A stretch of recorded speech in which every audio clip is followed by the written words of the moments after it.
রাজধানীর মগবাজারে জামায়াতে ইসলামীর কেন্দ্রীয় মজলিসে শুরার উদ্বোধনী অধিবেশন অনুষ্ঠিত হচ্ছে।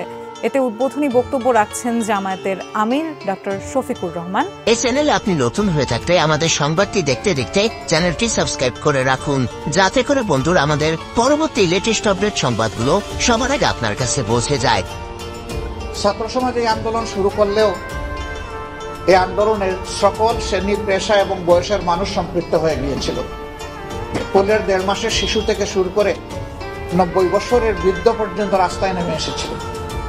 মা তার 1.5 মাসের শিশুকে কোলে নিয়ে রাস্তায় এসেছিলেন। আপনারাই একজন প্রশ্ন করেছিলেন, এই ঝুঁকিপূর্ণ অবস্থায় এই কচি শিশুটাকে নিয়ে আপনি রাস্তায় কেন? উনি অত্যন্ত আত্মবিশ্বাসের সাথে জবাব দিয়েছিলেন সেদিন যে শিশু আমার কেবল একটা নয়, হাজারো মায়ের শিশু যেখানে অধিকার আদায়ের জন্য রাস্তায় নেমেছে। আমার আর বড় শিশু নাই, বড় শিশু থাকলে আমি পাঠিয়ে দিতাম, আমার যেহেতু নাই আমারটাই নিয়ে আমি নেমে এসেছি। আমিও তাদের সাথে একাকার হয়ে গিয়েছি।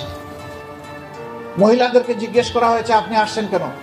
বলে আমার ছেলেমেয়েরা যেখানে বুক পেতে দিয়েছে সেখানে আমি ঘরে বসে থাকতে পারি না, আমিও বুক পেতে দিতে চাই। এখানে সকল শ্রেণী, পেশার, বয়সের মানুষ সবাই নেমেছিল। রাজনৈতিক দলগুলা তাদের অবস্থান থেকে এই আন্দোলনকে সর্বাত্মক সমর্থন এবং সহযোগিতা দিয়েছিল, কিন্তু এই আন্দোলনের অগ্রভাগে ছিল আমাদের ছাত্র, তরুণ এবং যুবক সমাজ। আমি আজকে তাদেরকে অভিনন্দন জানাচ্ছি। এর আগেও আমি জানিয়েছি, আজকে আমাদের মজলিসে শুরার এই বিপ্লবোত্তর প্রথম অধিবেশনে বা গণঅভ্যুত্থানোত্তর প্রথম অধিবেশনে আমি আরেকবার তাদেরকে মোবারকবাদ জানাই, অভিনন্দন জানাই। তারা জাতিকে স্বস্তির নিঃশ্বাস এনে দিয়েছে। আল্লাহ তাআলা তাদেরকে দুনিয়া এবং আখিরাতে দুই জায়গায় মর্যাদামণ্ডিত করুন।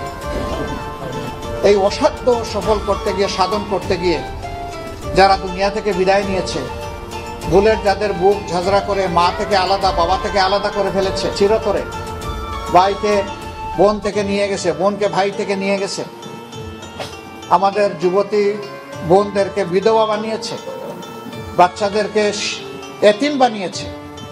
আমরা সেই সমস্ত শহীদানের প্রতি শ্রদ্ধা নিবেদন করে আল্লাহর দরবারে তাদের মাগফিরাত এবং মর্যাদা কামনা করছি। আল্লাহ তাআলা তাদের পরিবারকে এই সুখ বহন করার তৌফিক দান করুন এবং উত্তম সফর করার তৌফিক দান করুন। যারা আহত হয়েছেন, মহান মনিবের দরবারে দোয়া করি আল্লাহ তাদেরকে সুস্থতার নিয়ামত দান করুন। সম্মানিত বন্ধুগণ, এটি ছিল সুস্পষ্ট গণহত্যা। যাদের মাথায় উঠে যে কোনো মূল্যে গদি আমার টিকিয়ে রাখতে হবে, মানুষ যা মারা যাক কোনো অসুবিধা নেই। এই জন্য আপনারা সাক্ষী, শুধু স্থলভাগেই এই গুলি চালানো হয়নি, আকাশ থেকেও গুলি চালিয়ে মানুষকে হত্যা করা হয়েছে।